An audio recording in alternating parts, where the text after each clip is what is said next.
Halo, salam sejahtera teman-teman. Saya di sini akan mempresentasikan tentang Pancasila dalam kajian sejarah bangsa Indonesia. Dalam hal ini, kita mulai dari latar belakang. Pancasila merupakan dasar negara yang mengandung 5 dasar yang dijadikan sebagai aturan dasar negara. Pancasila sebagai dasar negara berarti Pancasila menjadi pedoman dalam pelaksanaan semua hukum dan norma-norma kenegaraan. Yang Dalam hal ini berarti Pancasila sebagai dasar negara berarti menjadi pedoman dalam. Lalu setelah itu kita akan masuk kepada periode pengusulannya ya. Pancasila adalah cikal bakal munculnya ideologi bangsa. Itu diawali dengan lahirnya rasa nasionalisme yang menjadi pembuka ke pintu gerbang kemerdekaan bangsa Indonesia. Benih-benih nasionalisme sendiri sudah mulai tertanam kuat dalam gerakan di Indonesia yang sangat menekankan solidaritas dan kesatuan bangsa. Dan ini terjadi ketika sehari setelah pengambilan sumpah di 29 Mei, di sidang pertama dimulai dengan agenda utama adalah calon pendiri bangsa ya, dan setelah itu pada pidato Soekarno pada 1 Juni, setelah pidato dilakukan oleh Soekarno, parlemen menerima proposal bernama Pancasila sebagai dasar filosofi nasional yang diajukan oleh Soekarno. Setelah itu, sebuah komite kecil yang terdiri dari 8 anggota dibentuk untuk mengambil proposal tentang calon konstitusi negara. Lalu kita masuk kepada dibutuhkannya Pancasila sebagai dasar negara. Kenapa Pancasila dibutuhkan sebagai dasar negara? Karena Pancasila adalah konsep dasar negara Indonesia yang berdiri dari 5 prinsip, yaitu tauhid, kemanusiaan yang beradil dan beradab, persatuan nasional, demokrasi liberatif, dan keadilan sosial. Dan dalam hal ini sendiri, Pancasila sudah merangkup semua kebijakan-kebijakan dan semua hal yang patut untuk digenggam ya, yaitu seperti prinsip tauhid, kemanusiaan yang beradil dan beradab, persatuan nasional, demokrasi, dan keadilan sosial. Konsep ini muncul pada awal kemerdekaan Indonesia dari Belanda pada tahun 1945 untuk menyatakan penduduk dan menekankan moderasi dan toleransi.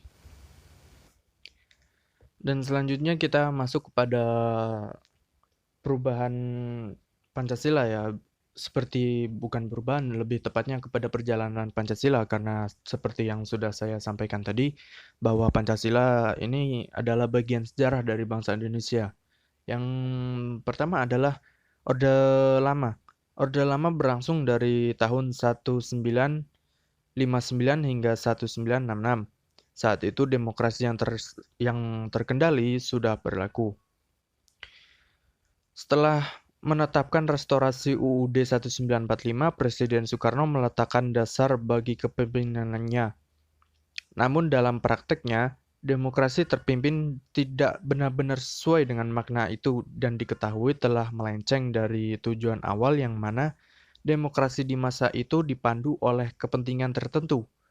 Pada masa pemerintahan Orde Lama, kehidupan politik dan pemerintah seringkali diliputi oleh perbedaan pendapat antara Presiden dan MPRS. Selain itu, muncul konflik politik dan berlarut-larut situasi politik, keamanan, dan ekonomi yang memburuk dan pecahnya pemberontakan G30 PSPKI yang mengancam keamanan negara dan nasional. Setelah adanya berbagai kekacauan dan keruntuhannya Orde Lama, muncullah Orde Baru. Orde Baru ini dalam sejarah Republik ini merupakan masa pemerintahan yang terlama dan bisa juga dikatakan sebagai masa pemerintahan yang paling stabil ya.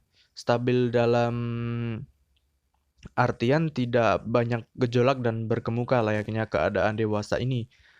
Pancasila begitu diagungkan, Pancasila sangat mendarah daging dalam nilai dan hakikat masyarakat, dan orang-orang tidak melihatnya sebagai hal yang mengganggu. Pengenalan Pancasila ini sendiri di era Orde Baru juga disertai dengan praktik dan kehidupan masyarakat sosial Indonesia. Era Orde Baru sebagai era manis Pancasila, Soeharto sendiri sudah sering mengomentari keberadaan Pancasila yang semuanya itu memberinya nilai ketinggian tertinggi, yaitu Pancasila. Ketika Soeharto menyampaikan pidato pada tanggal 1 Juni 1967 untuk menghormati hari lahir Pancasila, Soeharto memproklamirkan Pancasila sebagai kekuatan yang dibalut dengan berbagai ungkapan dan nada anggun dan sangat baik. Dalam pidatonya, Soeharto mencanangkan Pancasila sebagai petunjuk kehidupan, sumber ketertiban sosial, dan juga sumber ketertiban di seluruh kehidupan, sumber ketertiban nasional dan sumber ketertiban dari ketertiban yang lain. Lalu setelah berlanjut di Orde Baru, kita beralih kepada Pancasila dalam reformasi. Memahami peran penting Pancasila di era reformasi ini khususnya dalam konteks sebagai dasar negara dan ideologi nasional. Ini merupakan tuntutan hakiki agar setiap warga negara Indonesia memiliki pemahaman yang sama dan akhirnya memiliki persepsi dan sikap yang sama terhadap kedudukan, peranan, dan fungsi Pancasila dalam kehidupan bermasyarakat, berbangsa, dan bernegara. Dalam kaitannya dalam pengembangan hukum, Pancasila harus menjadi landasannya. Memahami peran Pancasila di era reformasi ini, khususnya dalam konteks kenegaraan dan sebagai landasan ideologis negara, adalah untuk memastikan bahwa semua warga negara Indonesia memiliki pemahaman yang sama dan pada akhirnya sama untuk status peran dan fungsi negara. Dari semua yang telah saya presentasikan, bahwa dapat diambil kesimpulan Pancasila adalah lima inti luhur yang telah lama ada dan berkembang bersama bangsa Indonesia. Dalam hal ini, bersama sejarah yang telah lalu merupakan rangkaian peristiwa yang saling berkaitan. Sejarah perjuangan bangsa Indonesia telah melalui perjalanan yang sangat panjang. Negara Indonesia didirikan konsep yang bisa merangkul semua etnis kehidupan di dalamnya, yang mana diharapkan dapat mencapai kehidupan yang adil dan beradab yang didampingi dengan sila kelima, kesatu, kedua, dan ketiga. Seperti itu. Mungkin cukup dari saya. Assalamualaikum warahmatullahi wabarakatuh.